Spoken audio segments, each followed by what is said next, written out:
বলুন তো ভাই, তত্ত্বাবধায়ক সরকার, অন্তর্বর্তীকালীন সরকার কারা বসাইছে?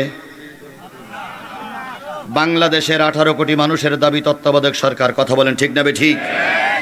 আজকে এই মুহূর্তে একটা সংবাদ পেলাম মঞ্চে বসে, সেটা হলো ডক্টর ইউনূস ও সকল উপদেষ্টার উপর মামলা করেছেন নিঝুম মজুমদার, আওয়ামী লীগের একজন লোক। আমরা এই বিশাল কাফেলার থেকে এই মুহূর্তে সতর্ক করতে চাই, 24 ঘন্টার ভিতরে মামলা উইথড্র করো। যদি 24 ঘন্টার ভিতরে নিঝুম মজুমদার মামলা উইথড্র না করো, তোমাকে যেখানে পাওয়া হবে সেখানে শেখ হাসিনার মতো জুতা পিটা করা হবে।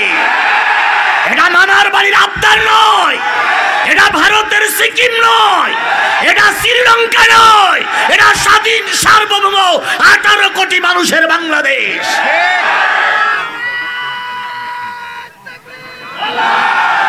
18 কোটি মানুষ, 18 কোটি মানুষ দীর্ঘ 15.5 বছর নির্যাতন ভোগ করেছে। সেদিন এই নিঝুম মজুমদারের মতন দালালেরা তোমরা কোথায় ছিলে? যেদিন আমার ছাত্রদের পরে গুলি চালিয়ে 1500 যুবককে রাজপথে শহীদ করলো, সেদিন অবৈধ ভাইয়ের অবৈধ সন্তান নিঝুম মজুমদার তুমি কোথায় ছিলে? যেদিন হেফাজতের আলেমদের গুলি করে শাহবাগ রক্তাক্ত করলো, হাজারো আলেমের রক্ত দিয়ে রাজপথ লাল হলো, রক্তগুলো গরম পানি দিয়ে ধুয়ে দিল, লাশগুলো ভারতে নিয়ে গেল, সেদিন নিঝুম মজুমদার তুমি কোথায় ছিলে? যেদিন আল্লামা সাঈদীর রায়ের পরে 300 মানুষকে গুলি করে হত্যা করলো, সেদিন নিঝুম মজুমদার তুমি কোথায় ছিলে? যেদিন দিনের ভোট রাতে, রাতের দিনের ভোট রাতে করে অন্যায়ভাবে ক্ষমতার মস্তক দখল করলো, সেই দিন অবৈধ ভাইয়ের অবৈধ সন্তান নিঝুম মজুমদার তুমি কোথায় ছিলে? সেদিন তোমাদের মতন দালালদের মাঠে পাওয়া যায়নি। কথা বলেন ঠিক না ঠিক? আর 15.5 বছরের আন্দোলনের ফসল আজকে এই তত্ত্বাবধায়ক সরকার। ইউনূস সরকার উড়িয়ে এসে সিল জুড়ে বিল জুড়ে এসে কি বলে উড়িয়ে এসে সিল জুড়ে নেয়নি বিল, আমরা তাদেরকে বসিয়েছি। তাদের নামে মামলা হওয়া মানে গোটা দেশের সকলের নামে মামলা হওয়া। কথা বলেন ঠিক না ঠিক? আমরা জীবন থাকতে এই প্রস্তাব মেনে নিতে পারি না। এ মামলা উইথড্র করতেই হবে, না করলে জনগণ তোমাদেরও ছেড়ে দেবে না, ছেড়ে দেবে না, ছেড়ে দেবে না।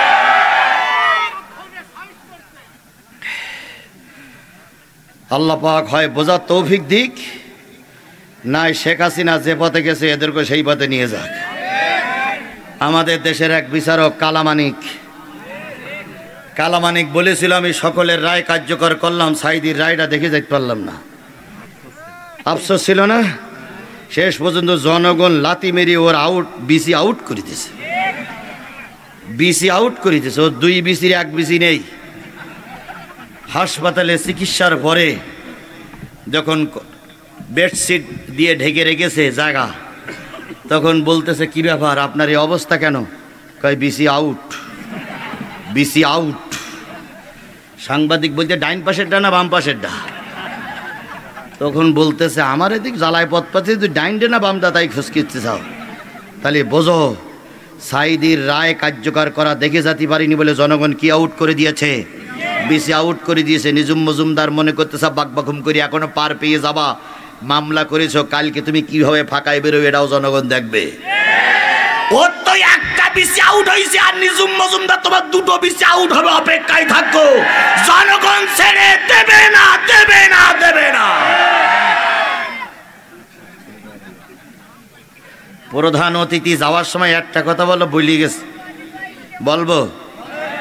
উনি বলতেছে, হুজুর আপনি যেভাবে চালাচ্ছেন ওইভাবেই চালান, আমি আসি দেখি কেডা আসে।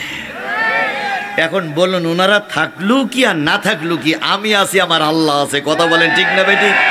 আজকের এই অতিথি যদি চলে যায়, ওরা যদি সব চলে যায়, কোনো দুঃখ নেই, আমার সাথে আমার আল্লাহ আছে। চাটমোহরের মাহফিলে পিছন দিক তাকাই দেখি কেউ নাই, আমি একা একা। চিন্তা করলাম পুলিশ বসে চা খাচ্ছে রাস্তায়, আমি একা একা। এবার তিনজন এসেছে, হুজুর ওই মাহফিলের পরে পুলিশ আপনার সঙ্গে একটু দেখা করবে। তা আমি তো চিন্তা করছি দেখা যে কেন করবে তা তো আমি জানি। তো মঞ্চের থেকে নামার পরে ওনারা বলতেছে হুজুর পুলিশ চার দোকানে বসে আছে, দেখা করবে। আমি বললাম ঠিক আছে আপনি যান, আমি ওই পাশটা ঘুরে আসতেছি। ওইখানে ছিল আমার গাড়ি, গিয়ে মোটরসাইকেল উঠেছি, চলে গেছে। পুলিশ পরে ফোন দিচ্ছে, হুজুর আমি ওসি সাহেব বলছি। জি বলেন ভাই, আপনার সাথে দেখা করবো চার দোকানে, আপনি আসলেন না। তাই বললাম আপনি যে কী জন্যই দেখা করবেন ওটা আমি আগের থেকে জানি ভাই।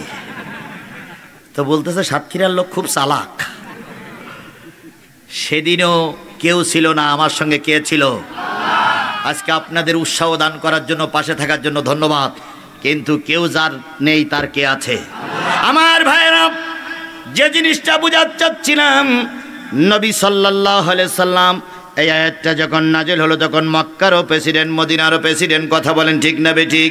আল্লাহ নবী বড় একা, পিছনে কেউ নাই, একা একাই কালেমার দাওয়াত দিচ্ছে। আর খাদিজা রাদিয়াল্লাহু তাআলা আনহা বলতেন দোস্ত, বলতেন স্বামী, বলতেন ভাইয়া, বলতেন ও আব্দুল্লাহর বেটা মোহাম্মদ, কাজ চালিয়ে যাও, একদিন আল্লাহ সফলতা দান করবে। বন্ধু, পৃথিবীর সবচেয়ে বড় বন্ধু হলো স্ত্রী, আর স্ত্রীদের সবচেয়ে বড় বন্ধুকে স্বামী। স্বামী আর স্ত্রীর ভিতরে যদি মিল মহব্বত থাকে, পৃথিবীর কোনো শক্তির দরকার নাই। আপনার ঘরটা একটা রাজার ঘর। আপনি বাংলাদেশের জামাত ইসলামের ভাঙ্গুরা থানার আমির, আমি বাংলাদেশের জাতীয়তাবাদী দল বিএনপির ভাঙ্গুরা থানার সভাপতি, দুইজন বিরাট নেতা, ঘরে গেলি দা কুমড়ো।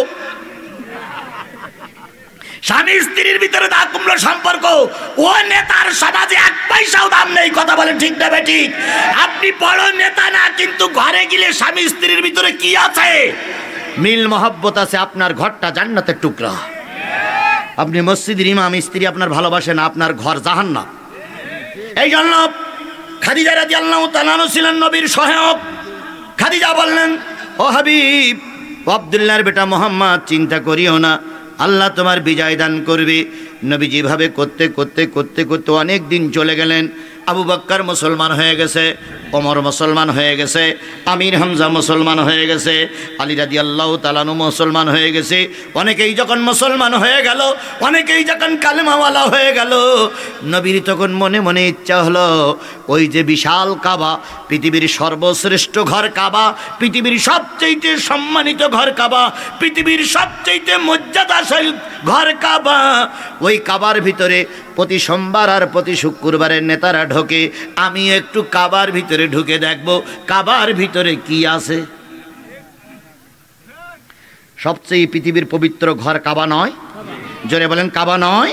বিবাক্কাতিন মুবারাকা, মুবারকময় কাবা ঘর। সবাই ঢোকে প্রতি সোমবার আর প্রতি শুক্রবার, সবাই কাবার ভিতরে ঢোকে। যখন ঢোকে তখন কাপড়গুলো সব বাইরে খুলে রাখে, কারণ কাবার ভিতরে ঢুকে বলে, ও কাবার মালিক, যেভাবে দুনিয়ার মুখ দেখেছিলাম সেভাবেই ঢুকেছি। কাপড় পরা পছন্দ করতেন না, ন্যাংটা হয়ে 80 জন 90 জন 100 জন লোকের ভিতরেই ঢুকতো, একটারও কাপড় পরা থাকতো না, সব পাগলা বাবার মুরিদ। বাবা তোমার দরবারে সব পাগলের খেলা, হরেক রকম পাগল দিয়ে সাজাইছো মেলা, বাবা তোমার দরবারে সব পাগলের খেলা, বাবা রে বাবা তোমার দরবারে সব ন্যাংটার খেলা। এরকম এরকম এরকম পাগলা বাবা এখনো আছে না ভাই? আছে না? আছে না? আরে বাবা ন্যাংটা বাবা, বাবা ন্যাংটা হইল কি করে?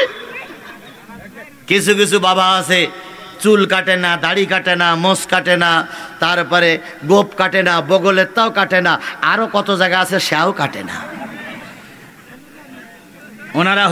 ওনারা হইল মারফতি বাবা। আছে না আছে না আছে না? সেই সময় কাবার ভিতরে যারা ঢুকতো সব এই কায়দায় ঢুকতো, একটারও পরনে কাপড় থাকতো না। কোনো এক সোমবারের দিন সকালবেলা ঘুম থেকে জেগে নবী কাবার চত্বরে চলে গেলেন। ইচ্ছা হলো কাবার ভিতরে একটু ঢুকবে। আল্লাহ রসুল বলেছেন, কাবার ভিতরে যদি কোনো ব্যক্তি ঢোকে, আরও যদি 2 রাকাত সালাত নামাজ আদায় করার পর একটু মুরাকাবা করে যদি কাবার ভিতরে থেকে বসে উপরের দিকে তাকায়, আরো সে মহল্লা দেখা যায়, আরো সে আজিম দেখা যায়। আল্লাহর যে সিয়ার, সেই সিয়ার কাবার ভিতরে বসে দেখা যায়। তবে সেরকম চোখ থাকা লাগবে, কিন্তু চোখ থাকা লাগবে, চোখ না থাকলে হবে না। বলুন তো চোখ কয়টা? 3টা। একটা হচ্ছে ডাইন চোখ, বাম চোখ, আর একটা কি চোখ? অন্তর চোখ। অন্তর চোখ যাদের খোলা, ডাইন চোখ বাম চোখ না হলেও চলে। আর অন্তর চোখ যাদের বন্ধ, ডাইন চোখ বাম চোখ থাকলেও সে অন্ধ। আল্লাহ নবী একটু কাবার ভিতরে ঢুকবে। সর্বপ্রথম নবীজি বসে আছেন, কেউ ময়দানে নাই। হঠাৎ করে কাবায় দেওয়া ছিল তালা, চাবিওয়ালা এসে হাজির। চাবিওয়ালার নাম হলো ওসমান ইবনে তালাহা। কি নাম বললাম? ওসমান ইবনে তালাহা। তিনি চাবি নিয়ে কাবার চত্বরে ঘোরাঘুরি করতেছে। নবী দাঁড়াই বললেন, ভাই ও ওসমান ইবনে তালাহা, নিশ্চয়ই চাবি তোমার কাছে? কয় হ্যাঁ। কয় তালাটা একটু খোলো, আমি একটু কাবার ভিতরে ঢুকবো। ওসমান ইবনে তালাহা বলতেছে, নাম মোহাম্মদ, পিতার নাম আব্দুল্লাহ, বাড়ি মক্কায়। কোন বংশে? কুরাইশ বংশে। কুরাইশ বংশের মোহাম্মদ, এই পবিত্র জায়গা ঢুকবা? তুমি একটা অপবিত্র লোক, তোমাকে এর ভিতরে ঢুকতে দেওয়া হবে না। তাহলে ওদের ভাষায় নবী ছিল অপবিত্র, আর আবু জেহেল ছিল কি? কথা বলেন। নবী, ওদের ভাষায় নবী ছিল অপবিত্র, আর আবু জেহেল ছিল কি? এই বাংলাদেশ আওয়ামী লীগ বিগত 15টা বছর এইভাবেই চালাইছে। বাংলাদেশ জামাত ইসলাম হুজুরদের বলতো অপবিত্র, আর ওরাই নাকি পবিত্র। কি তাই বলেনি? ওরা বারবার বলতো জাতীয় সংসদ, মহান জাতীয় সংসদে কোনো হুজুররা ঢুকতে পারবে না। ওরা এইভাবে করে হুজুরদের দূরে রাখতো। কথা বলেন ঠিক না বে ঠিক? এরা যে কথা বলতো, আবু জেহেলও সেই কথাই বলতো। আমি কিন্তু কোরআনের কোন সূরার কত নম্বর আয়াতের আলোচনা করছি? 58 নম্বর আয়াত। আমি কিন্তু আমার বাবার কথা একবারও বলিনি। এখানে বিএনপি ভোট পাবে কিনা, ওটা বিএনপির ব্যাপার। জামাত ইসলামী ভোট পাবে কিনা, ওটা জামাত ইসলামের ব্যাপার, ওটা আমার ব্যাপার নয়। আমি বলতে এসেছি কি, তাহলে আপনারা যারা 2-1 জন করে উঠে যাচ্ছেন, আপনারা কি মুসলমান নয়? নিশ্চয়ই ওটা আমলিগির লোক, ওটা আমলিগি দালাল। যে কোটাই উঠে যাচ্ছ সব কোটা আমলিগ। আমি আমার বাবার কথা বলতেছি, কোন দলের কথা বলেছি? যদি জামাত ইসলামের কাছে ভোট চাতাম, তাহলে বিএনপি ওরা উঠে যেতে পারতো। আবার যদি বিএনপির ভোট চাতাম, তাহলে জামাত ইসলামের লোক উঠে যেতে পারতো। কথা বলেন ঠিক না ঠিক? আমি একবারও জামাত বিএনপির ভোট চাই না। আমি বলতেছি কোরআনের কথা। আপনি মুসলমানের বাচ্চা ঠুস ঠাস করে ওঠেন কেন? বিয়াদব, বিয়াদব, বিয়াদব। আল্লাহর নবী সাল্লাল্লাহু আলাইহি সাল্লাম ওসমান ইবনে তালাহারে বললেন, ভাই তালাটা খুলে দাও, আমি একটু মক্কার ভিতরে কাবার ভিতরে ঢুকবো। ওসমান ইবনে তালাহা বললেন, এ ঘরে পবিত্র লোক ঢুকে অপবিত্র ঢুকতে পারে না, তুমি অপবিত্র লোক এ ঘরে ঢুকতে পারবে না। কত বড় কঠিন কথা হিসেব করেছেন। নবী কি বলতেছে? অপবিত্র, আর ওরাই হলো পবিত্র। এই ফেরাউনের বাচ্চারা আলেমদেরকে বলতো রাজাকার। এই ফেরাউনের বাচ্চারা বলতো হুজুররাও অপবিত্র, আর ওরা মিথ্যাবাদী। রাতের ভোট, দিনের ভোট রাতে করে ক্ষমতায় গেছে, ওরাই নাকি পবিত্র নেতা। আবু জেহেলের কথা আর এদের কথা একদম একদম একদম সিম সাম সিম সাম সাম সাম সাম। তবে সেই আবু জেহেল ছিল পুরুষ, আর এই আবু জেহেল হলে মেয়ে। তৎকালীন লোক ছিল ফেরাউন ছিল হলো পুরুষ, আর এখনকার যে ফেরাউন গেছে হলো মেয়ে ফেরাউন। মামুনুল হক একটা ওয়াজ করেছে, শুনেছেন কিনা জানি না, আমি করিনি, মামুনুল হক করতেছে।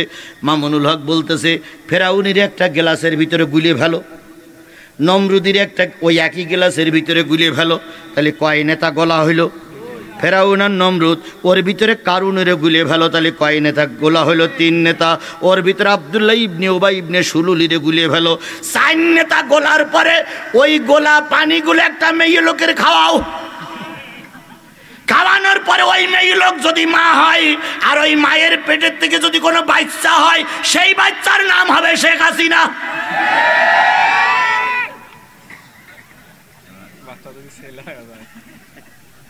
তাহলে এ কথা কার বলেন তো? আমার নামে মামলা দিয়েন না, জানেন এটা মামুনুল হকের কথা।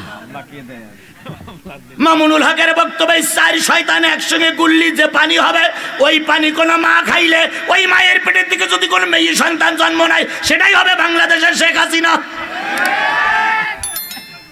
তাহলে এরা এই নগ্ন বুড়িরা আলেমদের মেনে নিতে পারেনি।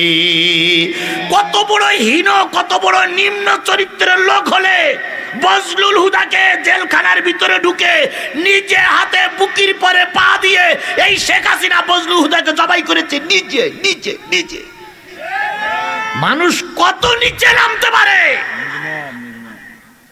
কত নিষ্ঠুর হতে পারে। আমাদের সন্তানগুলো ঘরের থেকে নিয়ে রাজপথে গুলি করে মেরেছে, পরের দিন দেশে ক্রস ফায়ারে মারা গেছে। এ মুসলমান কথা বলেন, মুসলমান কথা বলেন। এমন কোন থানা নাই, এমন কোন ইউনিয়ন নয় বিএনপি জামাতের ছাত্র শিবির এবং ছাত্র দলের নেতা কর্মীরা শহীদ হয়নি। কথা বলেন ঠিক না বেটি? এতগুলো মায়ের খোল করেছে ডাইনি বুড়ি। এই ডাইনি বুড়ির আর বাংলাদেশে কোন অবস্থায় মাথা উঁচু করতে দেওয়া হবে না, কোন অবস্থায় এদেশে আর ঢুকতে দেওয়া হবে না। কারা কারা রাজি আছো? 2 হাত উঁচু করে আল্লাহরে দেখাও।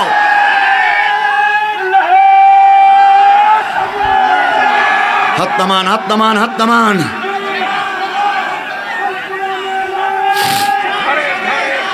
আল্লাহ আমাদের সবাইকে ঐক্য থাকার তৌফিক দান করুক। বিএনপি জামাত আমার ভাই ভাই, কথা বলেন ঠিক না ঠিক? বিএনপি জামাতের সঙ্গে এখন কোনো দ্বন্দ্ব তৈরি করা যাবে না। 2 জনেই প্রার্থী এখানে আছে, ওপরের থেকে যাকে প্রার্থী নির্বাচন করা হবে আমরা তারই সাপোর্ট করব। কোন দলাদলি করে নিজেদের ভিতরে ভাঙন সৃষ্টি করা যাবে না। নিজেরা দলাদলি করলে ওই প্রার্থীর বাচ্চা আবার টুসকুর ঢুকে পড়বে। আমার কথায় আপনারা একমত থাকবেন আশা করি। এখানে কোনো দ্বিমত প্রশ্ন? জামাত একজনকে প্রার্থী দিয়েছে, সে ভোট চাবে। বিএনপি একজনকে প্রার্থী দিয়েছে, সে ভোট চাবে। চাবার অধিকার আছে, গণতান্ত্রিক দেশ। কথা বলেন ঠিক না ঠিক? এরপরে শেষ লাস্ট যখন উপরে থেকে সিদ্ধান্ত দেবে যে কে এখানে নির্বাচন করবে, আমরা তাকেই মেনে নেব। এখন কোন রকম দলাদলি, পাটাপাটি, মারামারি, খুনোখুনি করা যাবে না। করলেই বাতিলেরা মাথা উঁচু করবে। কথা বলেন ঠিক না ঠিক? ঠিক না ঠিক? আল্লাহ আমাদের বোঝার তৌফিক দান করুক। আমার ভাইয়েরা, আল্লাহর নবী এই চকিদারের কথা শুনে চুপ থাকলেন। ওটা চকিদার না, কাবার চাবি খুলতে আইছে। আরে বাবা, তুই তো একটা কাবার গোলাম, তোর এত বাহাদুরি কথা কেন? চুপ থাকলেন। কিছুক্ষণ পর আপন চাচা আবুল আহাব কাবার চত্বরে আসলো। আমি কিন্তু 58 নম্বর আয়াতের কথাই বলতেছি, বাইরে যাচ্ছি না। আবুল আহাব আসলো। আবুল আহাবের হাতখানা নবী ধরে বলতেছে, নবী বলতেছে, চাচা বাবা নাই, সারা জীবন কষ্ট করতেছি, এতিম মানুষ, কাবার ভিতরে ঢুকতে একটু মন চায়, দয়া করে হাত কান ধরে একটু কাবার ভিতরে নিয়ে যান। আবুল আহাব হুঙ্কার দিয়ে বলল, তুমি জাতির শত্রু, দেশের শত্রু, তোমাকে কাবার ভিতরে ঢুকতে দেওয়া হবে না। কিছুক্ষণ পরে আবু জাহেল আসলো, সবাই ঢুকলো। দীর্ঘক্ষণ বসে বসে তারা তাদের প্রার্থনাগুলো ওই হবল, লাত, উজ্জা, ইব্রাহিম, ইসমাইলের প্রতিমা ছিল তাদের কাছে বলল। বলার পরে যখন সবাই সন্ধ্যাবেলা বাহির হয়ে যায়, বাহির হয়ে যাওয়ার সময় নেতারা বাহির হয়ে গেল। এবার ওসমান ইবনে তালাহা যখন কাবার চাবি তালা বন্ধ করতেছিলেন, নবীজি বললেন, ভাই আমার, সবাই তো চলে গেছে, এখন আর কারোর কাছে কৈফাত দেওয়া লাগবে না, একটি বারের জন্য আমাকে কাবায় ঢোকার অনুমতি দাও, আমি শুধু 1 পাক ঘুরবো আর চলে আসবো, মনের ব্যথাটা দূর করব। ওসমান ইবনে তালাহা বললেন, অনুমতি নাই, ঢুকতে দেওয়া হবে না, ঢুকতে দেওয়া হবে না। রসুল কাঁদলেন, ওসমান ইবনে তালহা অহংকারের বশবর্তী হইয়া নবীজির সামনে দিয়ে যাচ্ছে আর বলছে হবে না হবে না হবে না। 3 ইঞ্চি হারুন ছিল ডিবির প্রধান। কয় ইঞ্চি হারুন? 3 ইঞ্চি হারুন। আমি চিন্তা করি পুলিশের চাকরি করতে গেলে লম্বা লোক হওয়া লাগে, কিন্তু এই 3 ইঞ্চি চাকরি পেল কি করে? এই 3 ইঞ্চি হারুন ডিবি অফিসটারে বানাইছিল ভাতের হোটেল। কথা বলেন ঠিক না বে ঠিক? এই 3 ইঞ্চি হারুনও এখন আর দেশে নাই। নেতাদের পরে অত্যাচার করতে আর বলতো উপরের নির্দেশ উপরের নির্দেশ উপরের নির্দেশ। ওসমান ইবনে তালহা যখন চলে যাচ্ছে, নবীর মন খারাপ না ভালো? নবীর মন খারাপ না ভালো? সবাই যেতে পারবে সংসদে, আমি যেতে পারবো? সবাই বাইতুল্লাহ ঢুকতে পারবে, আমি বাইতুল্লাহ ঢুকতে পারবো না। নবী এতক্ষণ চুপ ছিল। যখন ওসমান ইবনে তালহা বেরিয়ে যায়, নবীজি বললেন, ওসমান ইবনে তালহা চাবিটা কই? আমার পকেটে। দেবা না? কয় না। যাবার আগে একটা কথা শুনে যাও। কি? তোমার কাছে যে চাবি আছে ওই চাবি একদিন আমি নবী মুহাম্মদ আমার হাতে আসবে। একটু জোরে বলা যাবে না সুবহানাল্লাহ? আর একটু জোরে বলেন সুবহানাল্লাহ। ওসমান ইবনে তালহা পিছন দিক ফিরে বলল, কথাটা কি হইল? এই চাবি তোমার হাতে আসবে মানে কথাটা কি হইল? নবী বললেন, কাগজ আছে, কলম আছে? কয় থাকলি লিখে রাখো, লিখে রাখো, লিখে রাখো। আজকে চাবি দিচ্ছ না, একদিন এই চাবি তুমি আমার হাতেই দেবে। সুবহানাল্লাহ। ওসমান ইবনে তালহা বললেন, এই যে নেতারা লাইন দিয়ে চলে যাচ্ছে, সেদিন এই নেতারা বেশি থাকবে না? তাদের হাতে ক্ষমতা থাকবে না? নবীজি বললেন, অনেক নেতা মারা যাবে, অনেক নেতা বেশি থাকবে, কিন্তু চাবি তুমি আমাকেই দেবে। ওসমান ইবনে তালহা বলতেছে, দেখা যাবে। নবীজির এই ভবিষ্যৎবাণীটা সত্য হয়েছিল না হয়নি? নবীর উত্তরসূরি যারা হয় তাদের ভবিষ্যৎবাণীগুলো সত্য হয়। নবীর উত্তরসূরি ছিল আল্লামা সাঈদী। এর ভিতরে কোন রকম সন্দেহ আছে? আল্লামা সাঈদী বলেছিলেন, এই আওয়ামী লীগকে অত্যাচার বন্ধ করো, আলেম ওলামাদের গ্রেফতার বন্ধ করো, কোরআন হাদিসের মাহফিল বন্ধ করা বন্ধ করো, নতুবা এমন একটা সময় আসবে পালানোর জন্য ইঁদুরের গর্ত খুঁজে পাবা না। সেটা কি কাজে লেগেছে? জোরে বলেন, কাজে লেগেছে? আল্লামা সাঈদী বলেছিলেন, আমাদের বলো মৌলবাদী আর তোমরা সব আগাবাদী, আমরা আছি মূল গোড়ায়। বেশি লাফাচাফা করবা না, বেশি লাফালাফি করবা না। 12 কোটি মূলের লোকেরা গোড়া ধরে নাড়া দেবে। মামার বাড়ি দিল্লি দিয়ে পারবা, কিয়ামতের আগে আর আসতে পারবা না। কথা বলেন, কথা বলেন, কথা বলেন। কাজে লেগেছে সেটা? আমি আল্লামা সাঈদীর কথা চিন্তা করি যে উনি শ্রীলঙ্কার কথা বললেন না, মায়ানমারের কথা বললেন না, আমেরিকার কথা বললেন না, বললেন কোন কথা? মামার বাড়ির কথা। ঠিক ঠিক ঠিক, ম্যাডাম দুলাভাইয়ের বাড়ি চলে গেছে।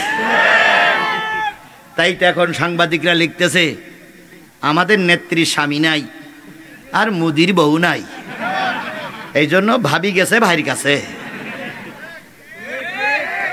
অন্য কোনো জায়গায় যাওয়ার চান্স পাইনি। ভাবি কার কাছে গেছে? ভাইয়ের কাছে গেছে। ভাইয়ের কাছে গেছে। এখন মাঝে মাঝে বাকবাকুম করতেছো, বেশি বাকবাকুম করো না। জনগণ কিন্তু লাঠিতে তেল মাখাইয়ে তোমারে খুঁজতেছে। আমার ভাইয়েরা, আল্লাহ নবী বললেন, ওসমান ইবনে তালহা লিখে রাখো।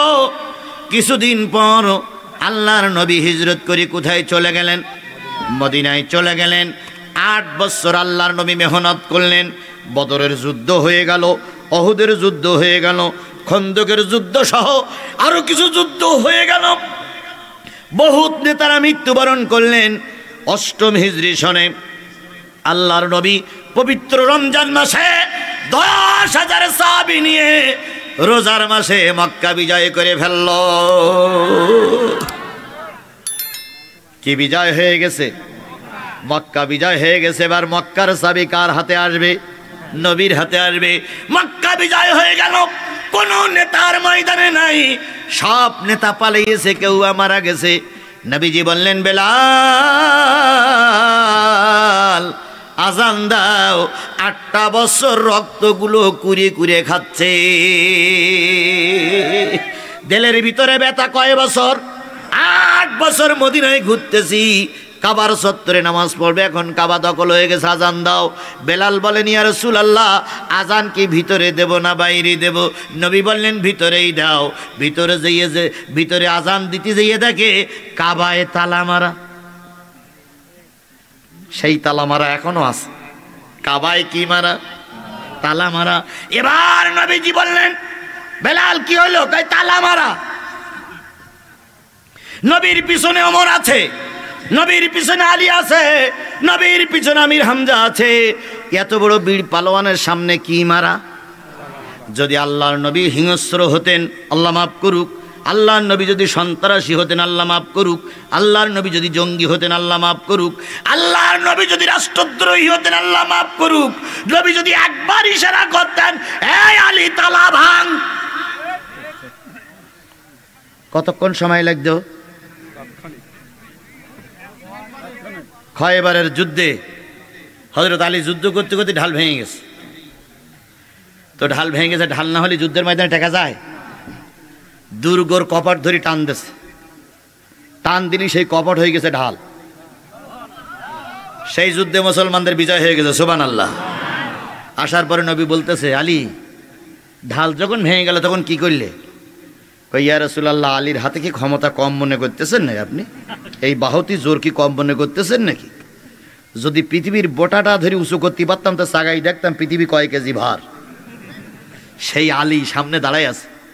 নবীজি বলতেছেন, আলী যখন তোমার ঢাল ভেঙে গেল, কপাট ধরে টান দিলে কয় কেজি বলে ওজন বললে মনে হইলো কয়সের? কয় সামান্য। কয় এখন কি তুমি এটা উঁচু করে আনতে পারো? কয় 100 বার। নবীজি বললেন, যাও তো। নবীজিও পিছন পিছন গেছে, কবর ফেলাই দিয়েছে, সেখানে যে উঁচু করতেছে, উঁচু করতে যেয়ে হাঁটু পর্যন্ত বালির ভিতর ঢুকে পড়িস, ঘামে ঘাম বেরিয়ে গেছে, একটা কোনা উঁচু করতে পারলেন না। নবীজি বলেন, আলী কি খবর? কই, ইয়া রাসূলুল্লাহ, আগে তো উঁচু করেছিলাম, এখন হচ্ছে না কেন? নবীজি বললেন, তুমি যখন যুদ্ধের ময়দানে ছিলে, তোমার হাতের ভিতরে ছিল তোমার রব, তোমার হাতের ভিতরেই ছিল তোমার আল্লাহ। কথা বলেন ঠিক না বেঠিক? বিএনপি জামাত যখন ময়দানে টিকতে পারেনি, এই ছাত্ররা রাস্তায় নামলো, এই ছাত্রদের কোনো পাওয়ার ছিল না, সব পাওয়ার ছিল আমার আল্লাহর কাছে। কথা বলেন ঠিক না বেঠিক? আল্লাহ যদি সাহায্য না করতো, এই বৈষম্য বিরোধী ছাত্ররা কিছুই হয়তো করতে পারতো না। এই জন্য সকল সাহায্য আমার আল্লাহর, আমার আল্লাহর, আমার আল্লাহ। বিএনপি জামাত ময়দানে কম কষ্ট করিনি। কথা বলেন ঠিক না বেঠিক? কিন্তু বিএনপি জামাত ফসল ঘরে তুলতে পারেনি, ফসল ঘরে তুলেছে এই বৈষম্য বিরোধী ছাত্ররা। কথা বলেন ঠিক না বেঠিক? আল্লাহ নবী বললেন, বেলা আল্লাহ নবী বলেন, আলী তালা ভাঙা যাবে না। এটা হলো সন্ত্রাসীদের কাজ, এটা জঙ্গিদের কাজ। এ কাজ কোনোদিন মুসলমান করতে। আমরা জঙ্গি নই, আমরা সন্ত্রাসী নই।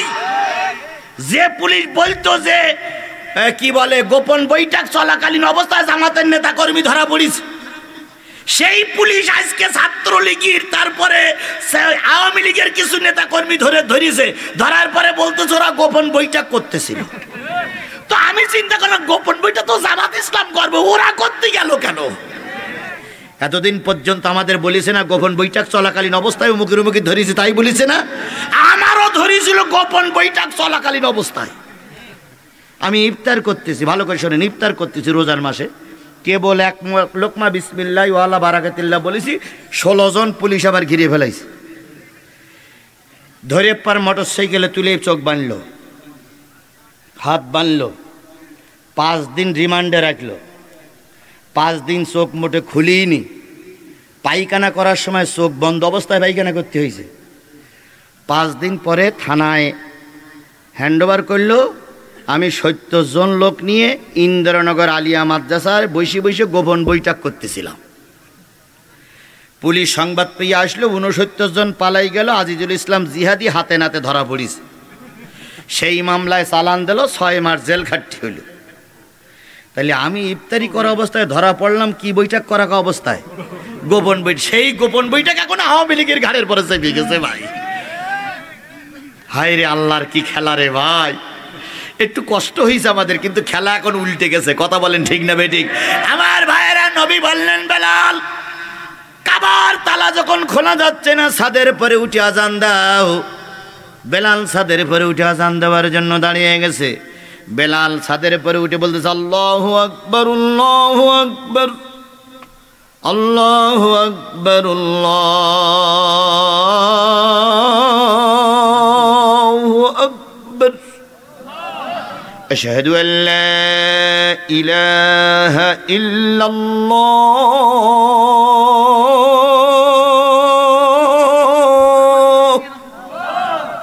আশহাদু আন্না মুহাম্মাদার রাসূল। রসুল বলে থেমে গেছে, আর উল্লাহ বলে না। নবীজি বলেন বেলাল, আজানটা তো ভালোই লাগতেছিল, তা আর একটু বলো না কেন? কই ইয়া রাসূলুল্লাহ, কাবার ছাদের পরে একজন ভূত হয়ে শুয়ে আছে। নবীজি বললেন সে লোক কেডা? তো বলছে তা বলে না, শুধু ভূত হয়ে শুয়ে আছে। তো বলতেছে ও লোকের একটু ডাকো দিক। তো বেলাল আজান বন্ধ করি মাথা ধরি নাড়া দিয়েছে, ও ভাই, ও ভাই, ও ভাই। ওর সমস্ত শরীর নড়তেছে, কিন্তু ও চোখ মেলায় না। বলুন তো, ও কি আসলে জেগে ঘুমোচ্ছে না প্রকৃত ঘুমোচ্ছে? ও হইল জেগে ঘুমোচ্ছে। যে জেগে ঘুমায় তারে কিন্তু চেতন করা যায় না। কথা বলেন ঠিক নেবে ঠিক? প্রকৃত যে ঘুমায় একবার ডাকলি সে চেতনা হয়, কিন্তু জেগে যে ব্যক্তি ঘুমায় এদের কিন্তু চেতনা করা। এই 15.5 বছর আওয়ামী লীগ জেগে জেগে ঘুমাইছে। এরা জানতো জনগণ আমাদের ভোট দেবে না, এরা জানতো জনগণ আমাদের সাপোর্ট নাই, তাই পুলিশ দিয়ে আমাদের ঘাড়ের পরে বন্দুক রেখে, পুলিশের ঘাড়ের পরে বন্দুকের নল রেখে 15.5 বছরে বিনা ভোটে ওরা সরকার গঠন করেছিল। আমার কথাটা শেষ করতে আর 10 মিনিট সময় লাগবে। দেবেন আপনারা? কারা কারা দেবেন একটু হাত তোলেন তো। 10 মিনিট সময়, আমার হাতেও 10 মিনিট সময় আছে। দেবেন তো? সবাই দেবেন তো? সবাই দেবেন তো? মাশাআল্লাহ। এইবার আপনারা যারা ওয়াজ শুনতেছেন তাদের কাছে যদি বলি, যারা 10 মিনিট সময় দেবেন, 10 মিনিটের জায়গায় 10টা টাকা দিতে হবে। দেবেন? আচ্ছা দেবেন। 10 টাকা, 20 টাকা, 50, 100, 200, 500 এই টাকাটা দিয়ে ওই যে দেখেন প্যাকেট নিয়ে দাঁড়াই আছে, ওনারা টাকা না দিলেই খরচ উঠবে না, ওনারা কালকে ঋণগ্রস্ত হবে। এই জন্য ওনাদের কাছে 10টা 20টা টাকা দিয়ে আমরা বাকি কথাগুলো শেষ করব। এই ফাঁকে কেউ যেন উঠবেন না দয়া করে ভাই। আমি মুসাফির, আমি মাজলুম। ছাত্রীদের শুধু নবী নয়, আমি গোটা কুল কায়নাতের জন্য নবী। সুবহানাল্লাহ বলেন। সুতরাং আল্লাহর নির্দেশ, চাবি তোমার কাছেই থাকবে, এর নাম হলো নবী। তখনও কি ওসমান ইবনে তালহা মুসলমান হয়েছে? না। চাবিটা নিয়ে বারবার চুমা দেয়, বুকের ভিতরে ঠেকায় আর বলে, আল্লাহ, মুহাম্মাদের চাইতে ভালো মানুষ এই পৃথিবীতে হয়নি, হবে না, হওয়া সম্ভব নয়। চাবিটা চুমা দেয়, যেই চাবি আমি নবী মুহাম্মদকে দেই নাই, সেই চাবি আজকে আমার হাতে আসলো। চাবিটা চুমো দিতে দিতে চলে যায়। রাস্তায় বেরিয়ে যখন জনগণের কাতার বেরিয়ে যখন রাস্তার পরে গেছে, তখনও কোনো লোক তার বিপক্ষে কিছু বলে না, তখনও জনগণ তার পক্ষে তাকায় আছে। ওই লোকটার হৃদয়ের ভিতরে মহব্বত জাগলো, ওই লোকটার হৃদয়ের ভিতরে ঈমান তৈরি হলো। লোকটা এসে বলতেছে, ইয়া রাসূলুল্লাহ, ইয়া হাবিবাল্লাহ, এত মহানুভবতা যার ভিতরে আছে, আমি তার দলে না থেকে ওই আবু জেহেলদের দলে আর থাকতে পারি না। আমাকে ইমানের কালেমা পড়াই মুসলমান বানায়া আপনার দলভুক্ত করে নেন। এর নাম নবী। এর নাম কি? এই আদর্শ আমাদেরও দেখাতে হবে। এবার আসুন সামান্য একটু ব্যাখ্যা করি। সেটা হলো, আল্লাহ বললেন যে আমানত সমূহ তার প্রাপকের কাছে হস্তান্তর করো। আমানত শব্দের অর্থ কি? গচ্ছিত রাখা, হেফাজত রাখা, তারপরে সংরক্ষণ করা। প্রতি 5 বছর অন্তর অন্তর আমাদের কাছে একটা আমানত থাকে। সে আমানতটা কি? ভোট। আল্লাহ বললেন, প্রকৃত যারা হকদার, যাদের হাতে দিলে দেশ শান্তিতে থাকবে, যাদের হাতে দিলে দেশের মানুষ অশান্তিতে থাকবে না, তোমার পবিত্র আমানতটা তাকেই দাও। এটা কার নির্দেশ? আর আল্লাহ রসুল বলেছেন লা ইমানা ইল্লামা আমানাতানাহু লাহু, যেই ব্যক্তি আমানাত সব যোগ্য জায়গায় না রাখে তার ঈমান নাই। তাহলে প্রতি 5 বছর অন্তর অন্তর একটা করে আমানাত আপনার কাছে থাকে, ওইটা দিতে হয় যোগ্য ব্যক্তিকে। এখন এবার সামনে আমাদের যোগ্য ব্যক্তি পরীক্ষার সময় আসতেছে, কথা বলেন ঠিক না বেঠিক? একটা ভোট পবিত্র আমানাত, আপনার ফরজ আমানাত, এই আমানাতটা সব রাখবো আমরা যোগ্য ব্যক্তির কাছে, কথা বলেন ঠিক না বেঠিক? এই জন্য গোটা বাংলাদেশে এখন একটাই আওয়াজ, সকল দলের দেখা শেষ কোরআনওয়ালার বাংলাদেশ, সকল দলের দেখা শেষ টুপিওয়ালার বাংলাদেশ, সকল দলের দেখা শেষ ইসলামপন্থীদের বাংলাদেশ।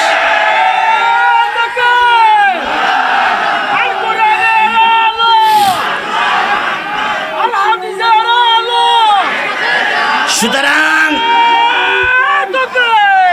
এই ভাঙ্গুরার হাজারো মানুষ, মুসলমান নারী এবং পুরুষের কাছে এই কোরআনের আহ্বান, আমরা কোরআনের পক্ষে থাকব, কোরআনের বিপক্ষে যাব না।